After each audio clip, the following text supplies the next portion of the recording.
أخرى خاصة بالتلاعبات أو بالتزوير، يعني المالفاصون في إنجاز المشاريع. سأمر الآن إلى تقديم هذين الملفين المتعلقين أولا بإنجاز شبكة المياه المستعملة بالوحدة الرئيسية بإليزي لمقاولة بن ساسي محمد عبد القادر الكائنة بالرويسات ورقلة. والملف الثاني خاص كذلك بإنجاز شبكة المياه الصالحة للشرب بالوحدة الرئيسية بإليزي لمقاولة بن ساسي جبلول الكائنة كذلك بالرويسات ورقلة.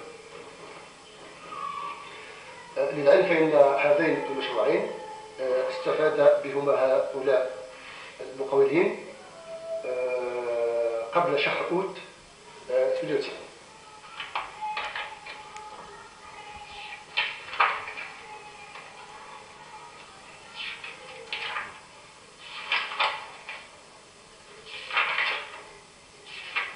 المهم سأبدأ الموضوع الاتفاقية المبرمة مع المقاول الحامل على رقم 11 بتاريخ 1/8/98. يلاحظ في هذه الاتفاقية المبرمة مع المقاول أن مدة الإنجاز حددت ب4 أشهر ابتداء من تاريخ استلام بدء الأشغال، وثمن العملية حدد ب 371 مليون سنتيم تقريبا. كما يلاحظ كذلك أن القنوات البلاستيكية المطلوبة يعني على مستوى هذه الشبكة هي من نوع 6 بار، من نوع 6 بار.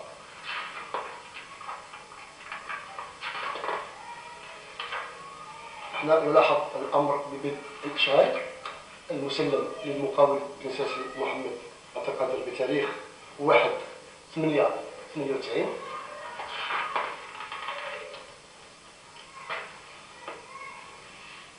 بعد إنهاء الإشغال من طرف هذا المقاول قدم لي الملازم الأول خديل مجيد اللي كان يتكفل كان رئيس مصلحة الإدارة والإمداد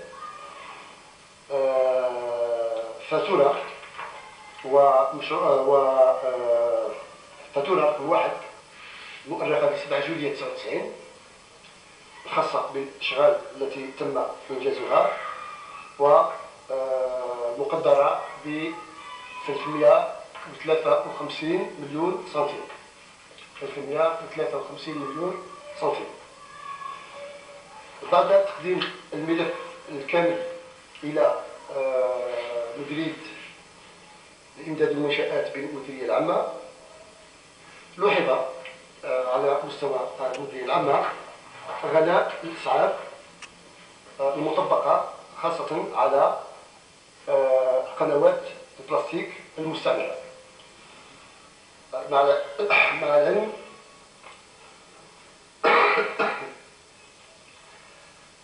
أنني كنت جاهدا تماما الأثمان المطبقة في كل ما يعني عملية البناء، وكان أجدر من مكتب الدراسات أو من المسؤولين الذين أشرفوا على تسليم هذا المشروع أن يدققون في الأثمان بصفة صحيحة.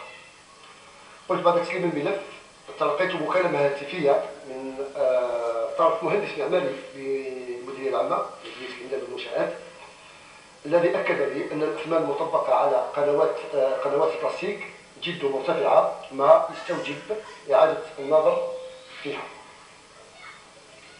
إثر ذلك قدمت هذه البقية إلى المديرية العامة طالبا إفادتي بالإجراءات الواجب اتخاذها لتسوية وضعية هذا المقاول. إثر ذلك تلقيت هذه البرقية الواردة من المديرية العامة، برقية رقم 3077 المؤرخة في 3/11/99، والتي يطالبون فيها بتعديل سعر القنوات إلى حدود 1200 دينار للمتر الطولي. 1200 دينار للمتر الطولي، مع العلم أن الأثمان التي كانت مطبقة قبل ذلك هي 350 ألف دينار بالنسبة للمتر الطولي بالنسبة لقنوات من قطر 200 متر، و 2800 دينار بالنسبة لقنوات قطر 160 ملم. بعد ذلك أرسلت هذه البرقية إلى مكتب الدراسات لإعادة النظر في أثمان القنوات. فمكتب الدراسات عوض أن يراجع الأثمان، راجع الأثمان من جهة إلى حدود 1200 و 1400 دينار، ومن جهة أخرى حاول استرجاع الكمية المالية التي ستضيع للمقاول بإدراج أشغال إضافية متمثلة في استعمال المارتو بيكار في عملية حفر التربة. لذلك سيتم استرجاع القيمة المالية التي ستخفض في القنوات ليأخذها المقاول من جهة أخرى في هذه الأشغال الإضافية، رغم أن الأرضية التي أنجزت عليها الوحدة الرئيسية لا تتطلب بتاتا استعمال المارتو بيكار. في شهر جويلية 2000 قدم لي الملازم الأول للخديم مجيد ملفا جديدا خاص بهذه العملية، مع محضر استلام المؤقت ممضى من طرفه ومكتب المتابعة والمقاول، وقدم لي فاتورة مصححة من أجل تخليصها. ما يلاحظ في هذه الفاتورة هو أن الثمن، الفرق بين الفاتورة الأولى التي تم رفضها بالمديرية العامة والفاتورة هذه الجديدة هو فرق لا يتجاوز 30,000 دينار، حيث كانت هذه الأخيرة بثمن 350 مليون سنتيم. بعد ذلك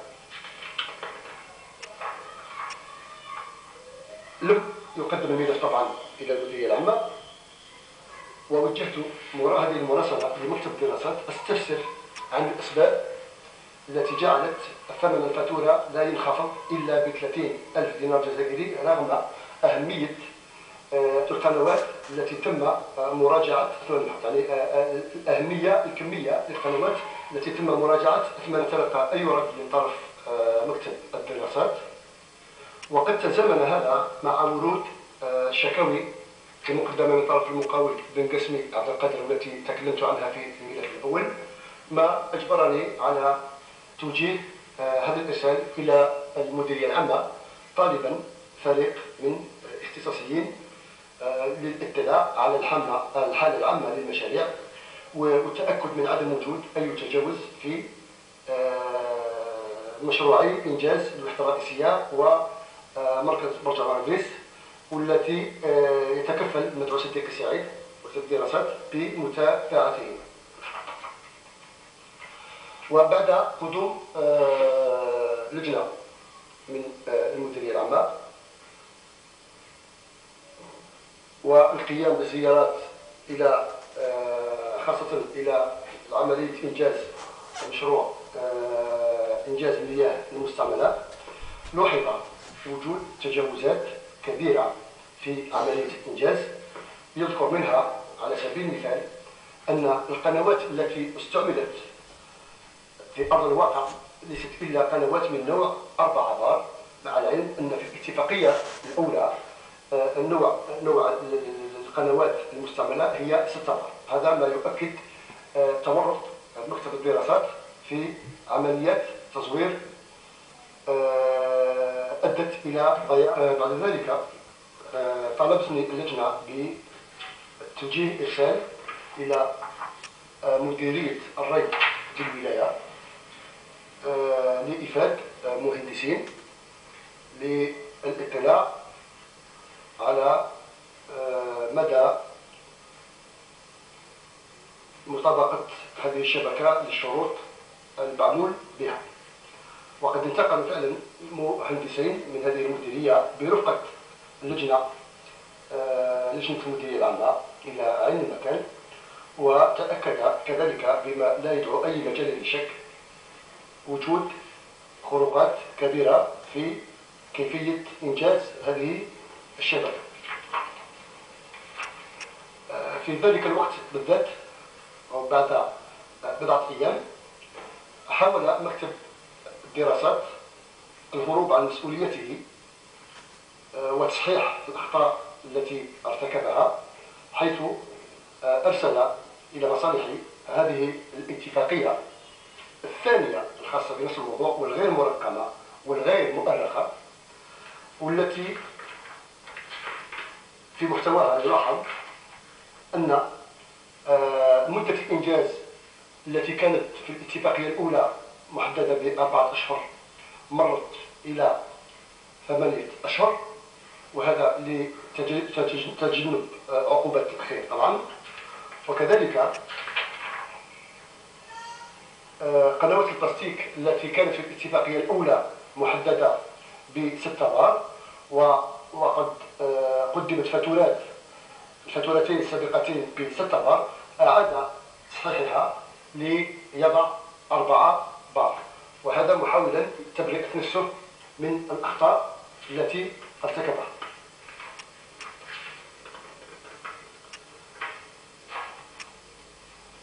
وأرسل مع الفاتورة كذلك كشفا فني وتقديري أعاد فيه النظر في الأثمان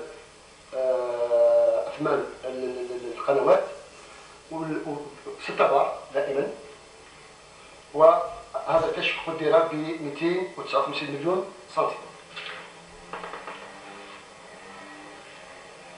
وفي أكتوبر 2000 قدم فاتورة أخرى خاصة بالإشغال، وهذه المرة ب 246 مليون سنتيم. وبعد مرور الوقت على طلب الخبرة من طرف مديرية الري دون أن أتلقى أي رد،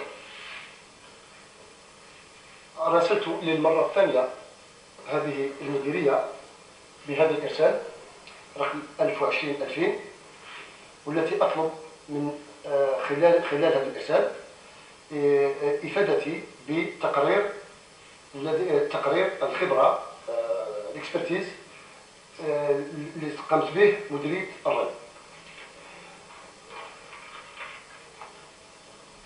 مدير الري يجيبني مؤكدا أن مصالحه ليست لهم الكفاءة، أو ليست لهم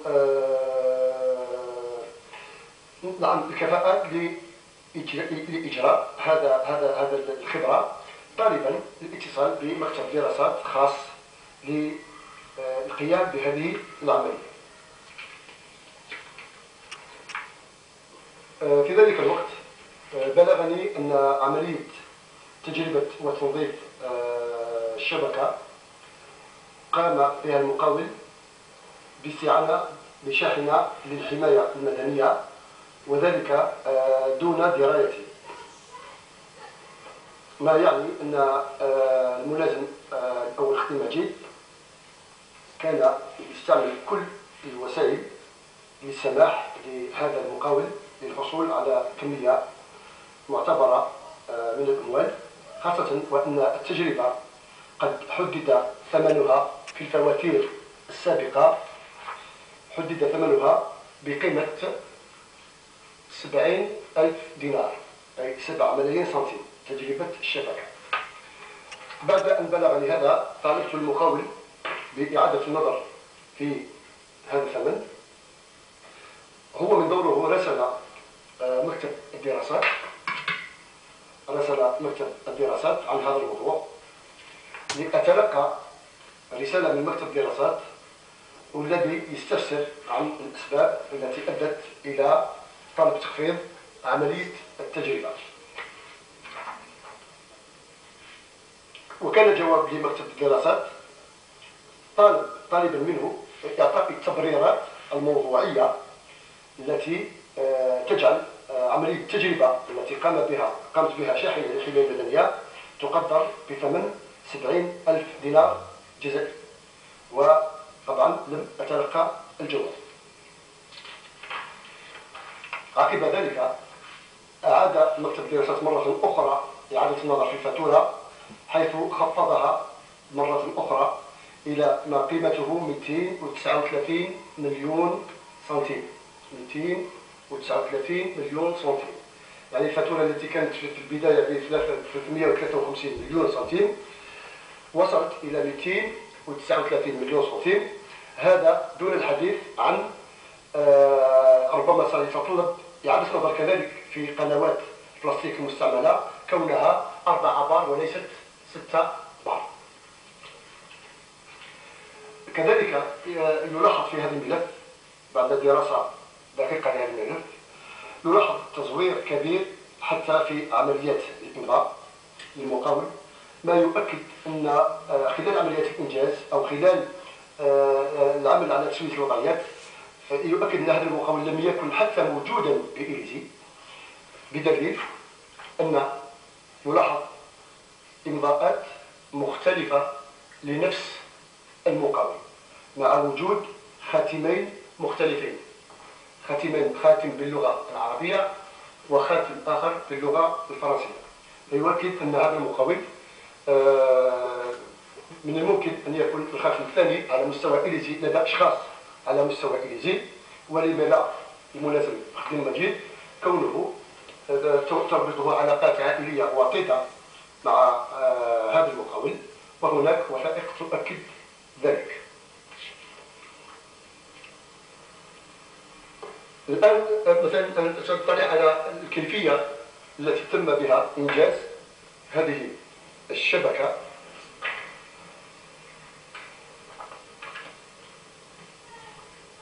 يلاحظ هنا مثلا أن القناة مرة فوق الأرض تقريبا ب 50 سنتيمتر، كما تلاحظ كذلك في هذه الصورة الثانية. قناة بلاستيك يعني مرة فوق الأرض، بما أنه ما يلاحظ هنا هو ستان رومبلي دار المقاول لتغطية القناة المرة فوق سطح الأرض.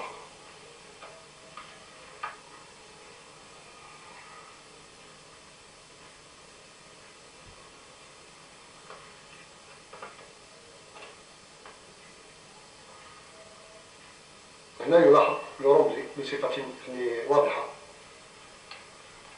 الرومبلي اللي يعني عالي على سطح الأرض تقريبا متر أو أكثر.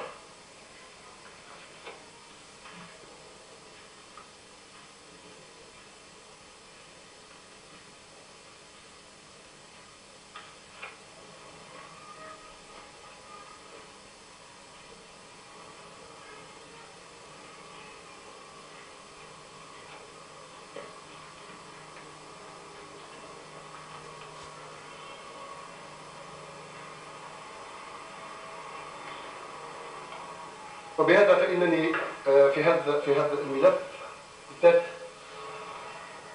أوجه الاتهام مباشرة إلى الملازم الأول خديم مجيد وإلى مكتب الدراسات الذي اللذان والمقاول يعملان في خندق واحد، والهدف الوحيد من كل ما يقومون به هو الربح السريع لأكبر قيمة مالية على حساب المصلحة العمومية وعلى حساب جهاز الحماية المدنية. هذا فيما يخص الملف الأول.